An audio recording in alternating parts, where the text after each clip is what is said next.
today's edition of Pegasus Test. On today's edition, we're covering the March 2022 edition of the Fairfax Rod and Gun Club 2-Gun Action Challenge Match. Or, as I like to call it, how to have a dumpster fire. Okay, why would I call it that? Well, for me, it was. And in this edition, we're going to do the format a little different than we usually do.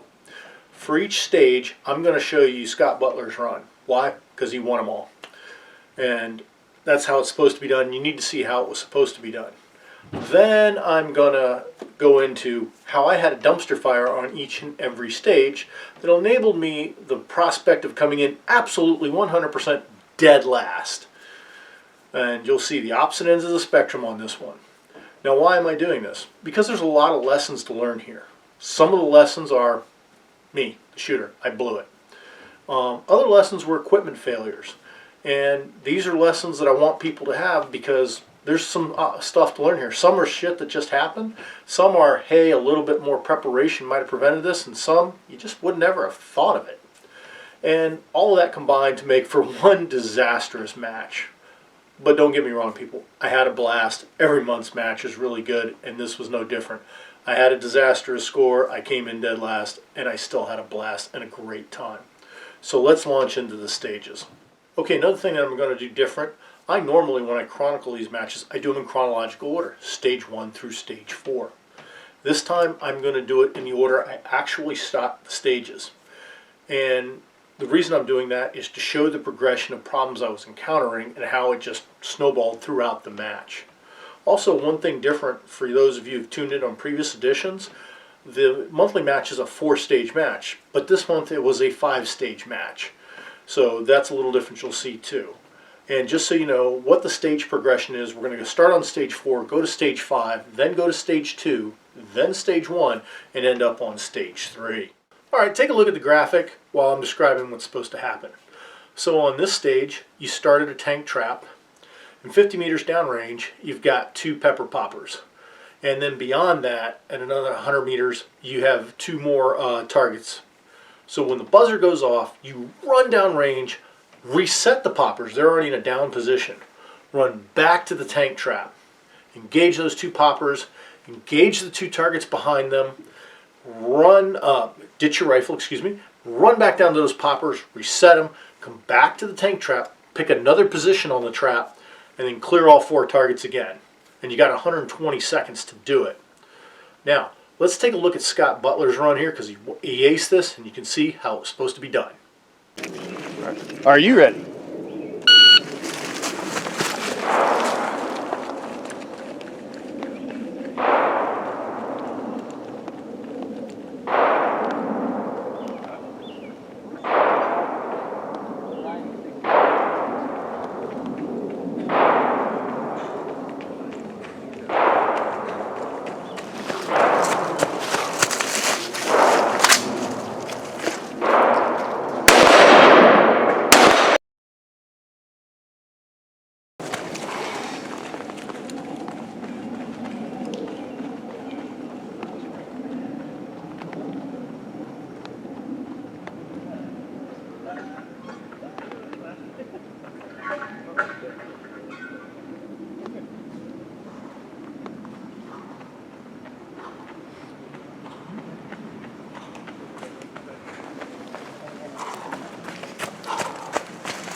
Okay, so you saw what Scott did and he had a great run there.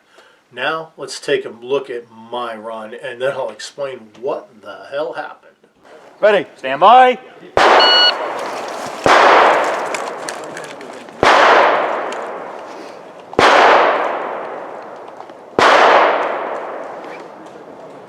Oh wait, those are not down. He's a good spot.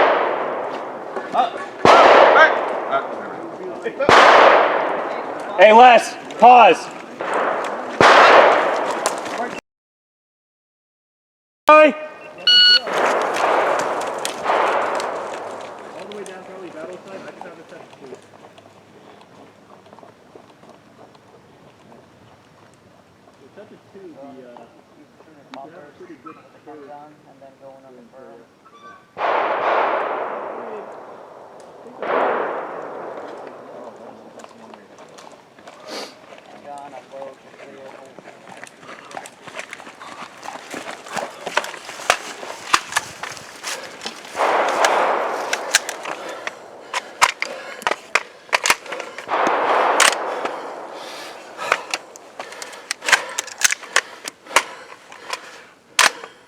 Give me a mag.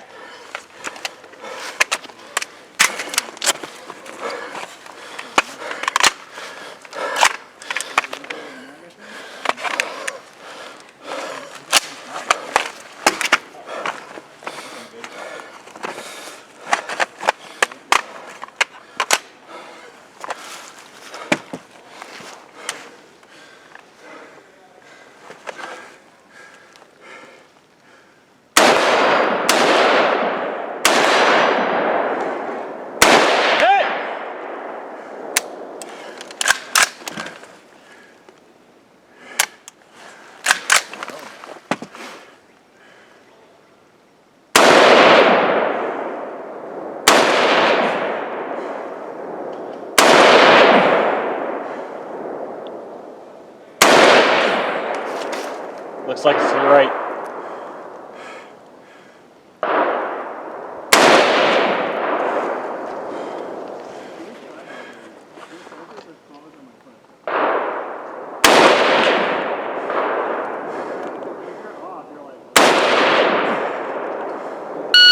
Fuck! Okay, you notice I showed that with an aborted run and then the actual run. Why an aborted run? Well, as one of the ROs, I have to ding myself for not paying attention. The shooter before had not managed to get the targets knocked down on the second go-round. So the targets were not in the down position, they were in the up position. So I go running on down there, and as soon as I get down there, I'm like, oh, targets are up. But I lay it down and put it back up, lay it down, put it back up. But when I put it back up, I didn't do it quite right. So as I turn around, I'm hauling butt back, it falls over. And when I'm almost back, then they let me know. So we have to reset and reshoot the stage. Not the world's biggest thing, except for the fact that as assistant RO, I was running up and down this stage with everybody else who'd shot it, and I was one of the last to go. And then I had an aborted run, so I had managed to get myself fairly winded. That's why you'll notice on the actual run I look like I'm moving at a very glacial pace, because basically I was. Although, in my mind, I thought I was moving like the Flash. Anyhow, so I get back, charge the rifle, and then the problems start. And I just can't get around to chamber, and I'm cycling through magazines. On the third magazine, I finally get around to chamber. Now, spoiler alert, magazines are not the problem here, but it'll be more important to go in depth a little bit later. But right now I don't know what the problem is, so I'm fighting through it, get my close-up hits, get one of the far hits, and just for reasons I still can't figure out, I was having trouble getting the second far hit. I mean, I got the first one on the first try. Why the second one didn't happen, I couldn't tell you. But then the time ran out. And why the time ran out? Well, two reasons. One, this shooter ran at a glacial pace. And two, as you just saw, I wasted a hell of a lot of time clearing malfunctions. I think, optimistically, I probably would have got in under the par time of 120 without all the malfunctions, but you don't know. That's a guess on my part. Anyhow, I thought between this stage and the next stage, I do some preventative maintenance, which really shouldn't have been needed, and I'll go into that just a little bit later. But, you know, I thought I'd gotten myself ready for the next stage. We'll find out that's not the case. But let's talk about stage 5 next. Alright, so somewhat a less than optimal finishing there to stage 4. And I have a rifle that's not working. And it's a really good rifle. So I'm really baffled because not only on top of that, the weekend before I went and tested it out. I went and zeroed it. I put it through its paces. In total, I put 250 rounds through it. Doing zeroing, doing snap drills, doing stages that I've done in past matches, doing some night work with my PVS and my emitter. The thing performed flawlessly. All the mags worked. The ammunition fed fine. It was nice and accurate. No malfunctions whatsoever. So I'm thinking, yes, I am good. All right, so I'm baffled at this point. I do quickly break it open, look for anything obvious like brass shavings in and around the locking lugs, anything like that real quick. Don't see it.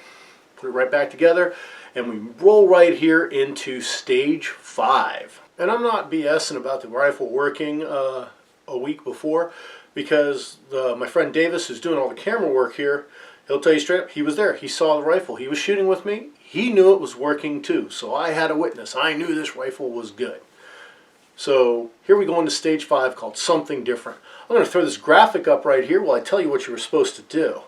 So standing beside the tank trap with your rifle slung, you went ahead and draw your pistol and hit those 2 poppers out there 50 meters away. Then show clear to the RO, dash down to the berm behind the poppers, and you engaged at 100 meters the 2 flashing targets downrange. Pretty straightforward. Oh, and I forgot to mention, when you got to the berm, it was a hit on each target, switch soldiers, hit on each target. So 4 hits. Kind of straightforward. A lot harder than it sounds. And just like on the previous description, we're going to go ahead, show you Scott's run, and then we're going to do mine, or what the hell went wrong with mine. Stand by. Hit. Hit. Clear.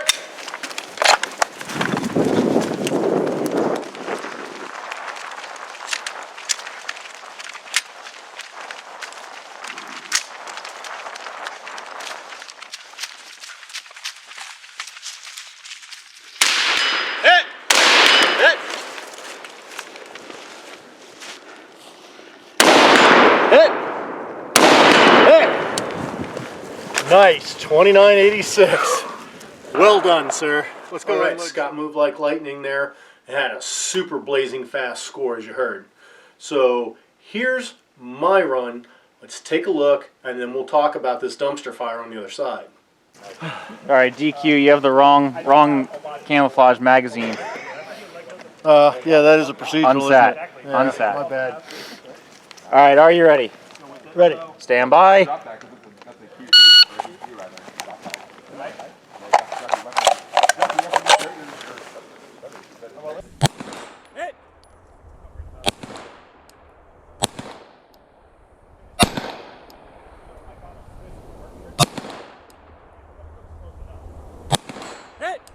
Unload. Clear.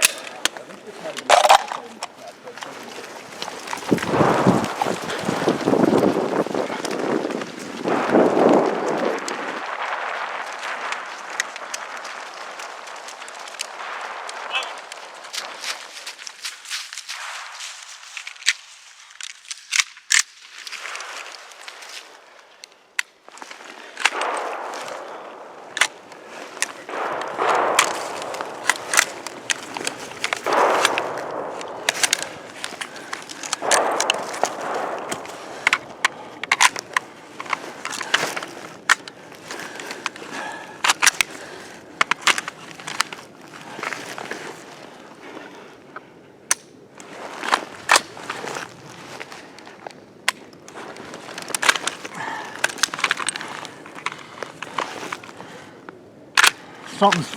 Call it. All right. All right, notice that holster bobble there? I had a little trouble getting it out. That's going to be a factor later on, so stay tuned. So I get my hits with the pistol, unload, show clear, dash on down to the berm. Got a good strategy as I'm moving down. Got a mag ready to go, so as soon as I hit the ground, I'm loading. And that's where the problem begins. I cannot even get around to chamber. I mean, this is just so frustrating. And I realized I've got an issue here that A, I can't solve on the clock, and B, is a potential safety issue. So go right ahead and just call it. The problems with the rifle are mounting. I'm learning more each time, but I still don't have an answer. So let's go on to the next stage and find out what's going to be happening. Okay, so we've moved over to the other bay for the 3 stages we have to do there. And because there's 3 stages on this bay and only 2 on the one we're on, there's a little bit of a backlog, which to me is a good thing.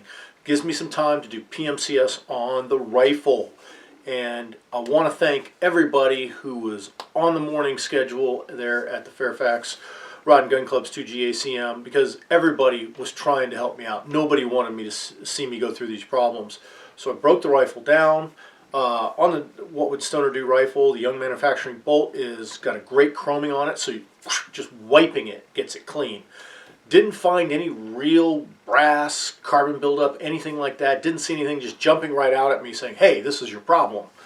But borrowed some gun oil from another shooter, oiled it all up real good, looked at the internals, but you know, hey, the SLT trigger system that comes standard with this rifle is an enclosed thing, so there wasn't garbage down in there.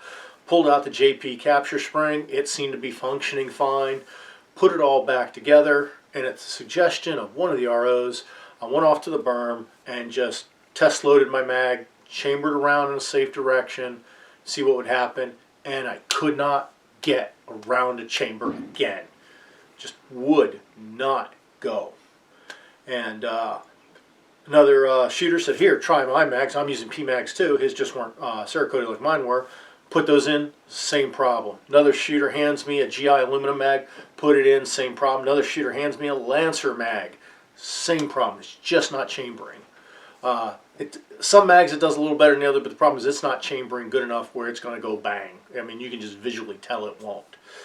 So at that point, another shooter walks up, here, try my bolt. Put the bolt in, run through the mags again, exact same problem. So now we're all freaking baffled about what's going on here. But it's time for us to go ahead and shoot stage 2. It's a pistol only stage. So, you know, the rifle's only a stick here. I said, you know what, guys, let's go and shoot. Put the rifle back together, sling it, and move on to the stage. Now, what did you have to do here on stage 2? For those of you who've watched previous videos or watched the last Desert Brutality video, there was a stage called the Highland Games. And this was a modification of it. What you did is you had a barrier you had to lift a kettlebell over, and whatever side of the barricade you were shooting from, that's the hand you used. Right side of the barricade, right hand shooting. Left side of the barricade, left hand shooting. As you've consistently seen so far, Scott rocked this one, and let's see how he did. Stand by. I wish I could igloo more. That's cold sticks. One. I haven't shot a one.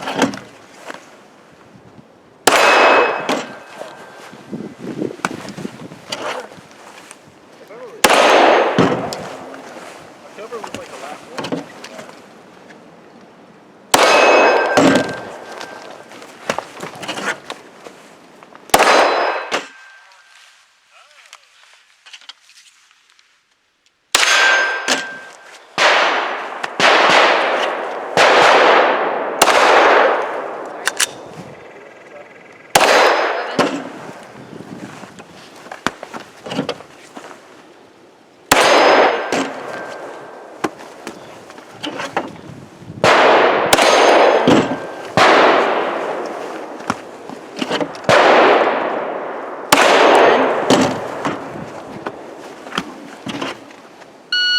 Time.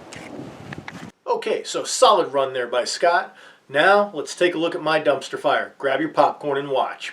Stand by.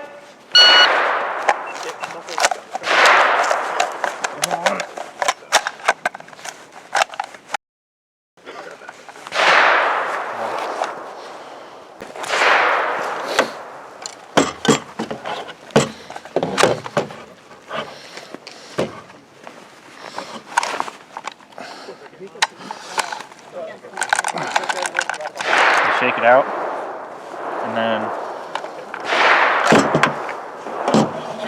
All right, so third stage of the match for me. Second stage where I've had to call it because of equipment failures.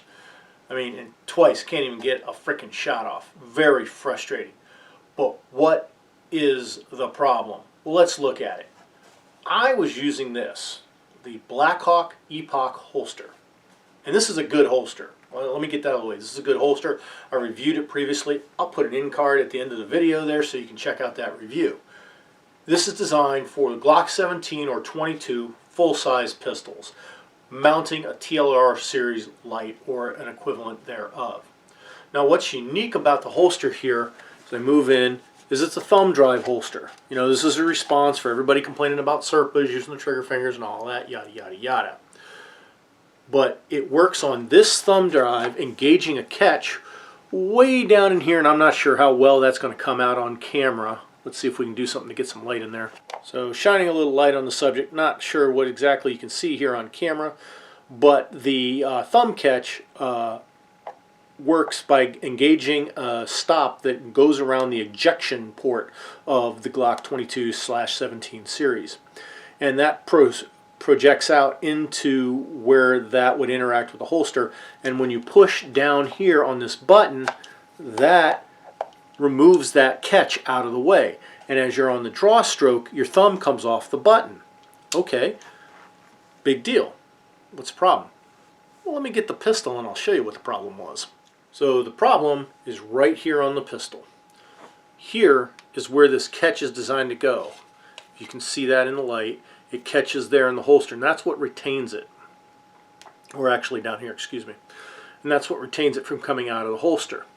So as your thumb goes away, the catch is pulled out, and as you're coming up, your thumb comes off and the catch goes back in, and it catches here on these lightning cuts that are in this Zev slide. So the holster works perfectly with a solid slide that you get on your stock Glock 17 or 22. On this racing gun slide with all these lightning cuts, no, it doesn't work. Now the thing is, when it catches, it's not catching by much, but as you saw, it was enough to prevent the gun from coming out of the holster. I did practice the night before this match. When I realized I couldn't bring the gun I wanted to bring, which was a Glock 22, that I just grabbed this out, shoved it in the holster, drew a couple times. It was tight, but you know what? In a match where most DQs come from people losing their pistol out of the holsters, that's not the worst thing in the world. And I didn't think much of it. Now you saw over there on stage 5, I had a little trouble getting it out of the holster. And at the time, what I thought is, oh, I must be catching on the armor or something. I didn't relate the problem to the holster. I got the gun out. I got my hits. Didn't really seem it was that big a problem. And with what was going on with my rifle, didn't really pay attention. Well, on this stage, as you saw, it was horrible. And I made the problem worse. And here's how I made the problem worse. When I can't get the gun out of the holster, I remembered some training I got directly from Blackhawk when the Serpa was just coming online. The thing with the Serpa is if you hit the activator, pulled it up, and it wouldn't come, you didn't struggle with it, you just shoved it back into the holster. And what that did is that took all the pressure off the retention system, and you could hit the button and it should pop right out. And with a Serpa, that works every time. Don't believe me? Go get a Serpa, try it. Try pulling a Serpa without actually activating the switch, and it won't come out. You push down and activate the switch, no tension whatsoever, and it just comes right out. So that's what I did. But what happened with all those little bobbles and shelves and things in that holster and these lightning grooves, it cycled the action and caused a round to eject out. The round turned 90 degrees perpendicular and just completely jammed up in the holster.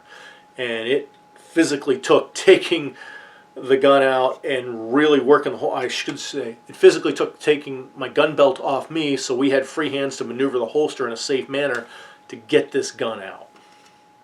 Yeah, frustrating. So I just took par plus a crap ton of misses. Yeah, my score's doing really good right now. Okay, so now we're on stage 1. What do you have to do? At the starting point, you pick up a nice heavy kettlebell, you run over to the first shooting position, you have an array of 5 knockdown targets in front of you, knock 5 targets down. Take the kettlebell with you to the middle position, and you got a Texas Star. Clear the Texas Star. Haul in that kettlebell with you, go to your last shooting position, you got 5 more knockdown targets, boom, you're done. You got 60 seconds to do it. What could possibly go wrong? Let's take a look at what Scott did, and we'll talk about things on the other side. Yeah. Stand by.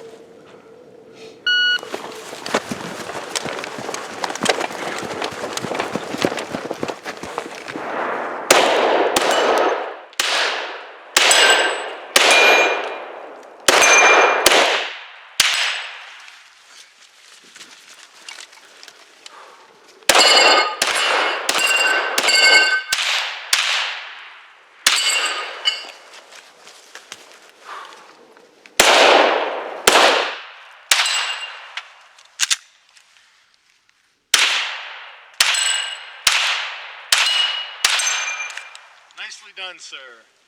36-39. Unload, show clear. Okay, nice solid run there by Scott, showing how it should be done. Now let's take a look what I did. Are you ready? Ready. Stand by.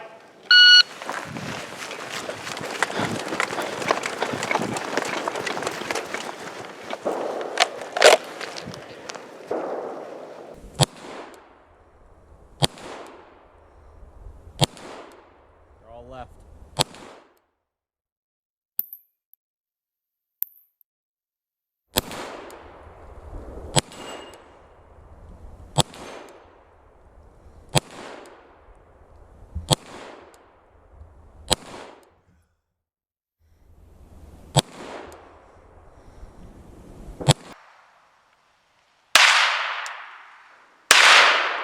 Move on, get the spinner. Eat!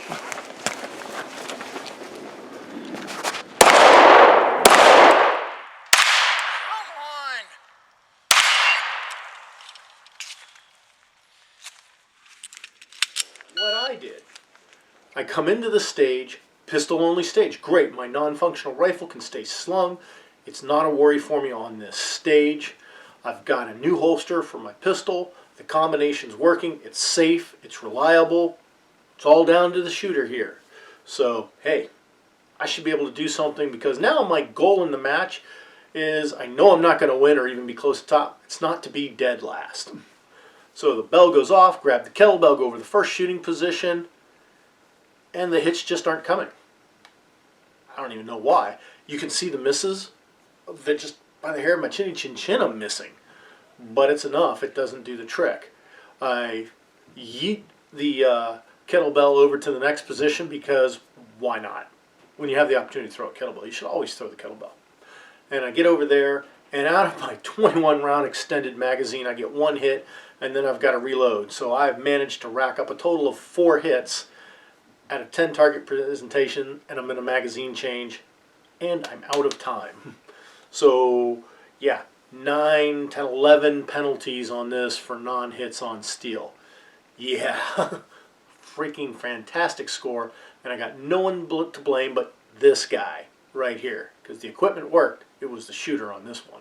All right, moving on to stage 3, which is our final stage of this 5-stage match. And what did you have to do here? Exactly the same thing you did on the last stage, except do it with a rifle. Hit the 5 knockdowns, clear the Texas Star, hit the other 5 knockdowns. Oh, yeah, forgot to mention, you have to do it through a bunker slit. And what this bunker is, it's a 20 mil ammo can with a box on it that you put your rifle through, and then you engage the targets, and you got to do it in 60 seconds. What could possibly go wrong? Well, at this point, a lot. But don't worry about that. Let's check out Scott's run. He had a really good one on this, so let him show you how it should be done.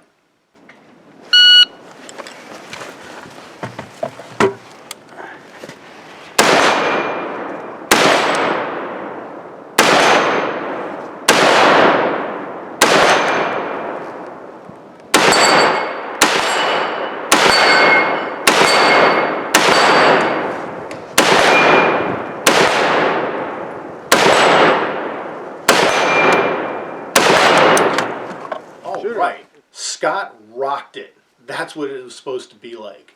And I'm going to show you one other person's run before I go into my dumpster fire to allow you to get some time to get some popcorn here. So Davis, my cameraman, he was shooting the match too and doing pretty dang good. And going into the stage, I've got a non-functional rifle. We're out of pistol. I got to do something. So, hey man, can I borrow your rifle? I said, yeah, sure, of course, no problem. And I want you to see his run to let you know things were working great. Ready? Stand by.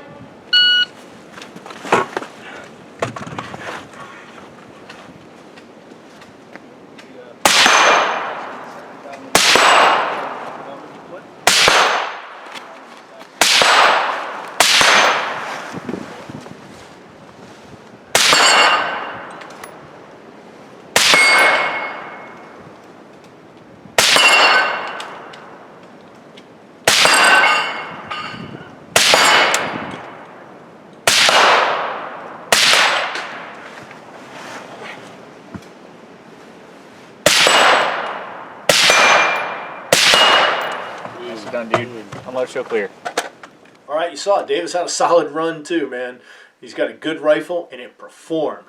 And the nice thing was, it was nice and suppressed because being assistant RO on this stage, there was a lot of guys that had compensators that would stick them up in that box, and the blast coming back was just really ringing bells. So that suppressor was a super nice thing. So I go to use the rifle. I've committed to it, and I really realize there's some problems. Stand by. Davis is a much younger man than I, much better eyeballs than I have, so I've got to really crank over the diopter to get the thing into focus. He did really good on 6 power. This is an LPVO that I don't use much because I only have one rifle in LPVO, so it's not a good thing I use. I cranked down the power to try to compensate to about the range of 3, and then it's time to go. We're already running a little bit late. The afternoon shooters are here, ready to go, so we got to get this thing moving. I jumped down in behind there, and just with the awkward positions, yeah, wasn't freaking happening. So, did my best, but just ran out of time. I can't really blame it on the equipment. That was a good rifle. Davis has an excellent rifle. He has a high quality optic on it. Again, this one's the shooter, although I'm going to give myself a slight pass as I was just unfamiliar with the rifle and scope combo. And the other thing is you couldn't go vertical like you normally would because the box was just that small. So you had to go for a tilt. And one of the problems I had is every time I aimed in, I turned. And if I'd go too vertical, all I'm looking at is wood. So I got to get it fixed. And the other thing was my helmet, when I could get right in the eye box, usually my helmet was cutting off about half of the reticle. So just a whole lot of things stacked up against me on this one, and I'm going to attribute this stage to just some evil, bad luck. Okay, I feel it appropriate to circle back to my rifle. You clearly saw 2 stages where it was just not working. I took all kinds of action. I couldn't get it up to work during the match, so I'm wondering what's wrong. What would Stoner do rifles are highly rated rifles because they are very good rifles. Mine was just choosing not to run. Couldn't figure it out. Did PMCS that night when I got home. Saw nothing obvious at all that could create the problems that I was having. Quick recap. I tried with 4 different types of magazines. My PMags, someone else's PMags, Lancers, and GI mags. Couldn't get it to work. Even traded out a bolt that somebody else lent me. Couldn't get it to chamber. It had fired during the match. We see that on stage 4.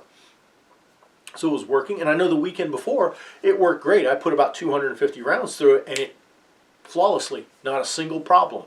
Nothing to speak of. So why all of a sudden it's not functioning is just a real head scratcher. So I take it to an armorer. And they spent the week going over it. And the only thing we could come up with is when they took the bolt carrier and did the thing where you stand it on the bolt, if the rings are good, it should support the weight of the bolt. And they did that, and it wouldn't support the weight of the bolt. And they also did the thing of putting in a standard carbine buffer and spring, not the JP silent capture system that comes standard with the rifle. And the rifle would work under those conditions, although it was sluggish.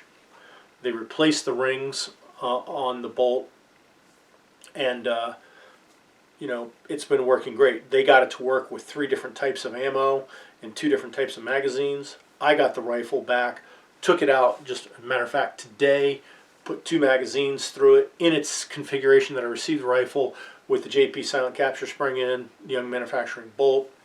Ran flawlessly. No complaints whatsoever. Very impressive rifle. So all I can think of, my rifle problem was a combination of some bad rings. Whoever installed them at the factory that day had a bad day. And some tolerance stacking. It's just a combination of the rings, all things combined with all these high performance parts where your tolerance zone really narrows down, and just some evil bad luck. I'm also fairly convinced that a thorough cleaning of the rifle might have removed a little bit of debris, or something just fell out and got out of the way and started working. Because while the rings definitely explain some of the problem the rifles have, especially when you see I'm having a cycling issue, it doesn't explain the trying to chamber, just putting a magazine, hitting the bolt release and trying to chamber, or pulling the charging handle, and it doesn't explain it happening with 2 different rifle bolts. So I think it was a combination of problems. Definitely the rings, and definitely there was probably just a piece of debris in there that, and all the taking, assembly and disassembly of the gun just finally got out of the way, and it's just running. But I can say right now, after dumping a couple mags through it, it's working great, and that makes me really happy because it's a rifle I really like. We'd like to say thank you for you watching this longer than normal video for a match coverage. A lot happened at this match. On the good side, you saw Scott's runs. He did these stages, he was the top scorer on them, and he showed how it should be done, and that gives you a clear understanding of what was happening. By going in the in-depth analysis, I hope I've provided some insight, so if any of you ever encounter these problems in the future, that you know how to deal with them, or it prevents you from having a problem with equipment selection. We'd like to thank you for tuning in. Please comment, like, and subscribe, and I'm sure there'll be more dumpster fires in the future.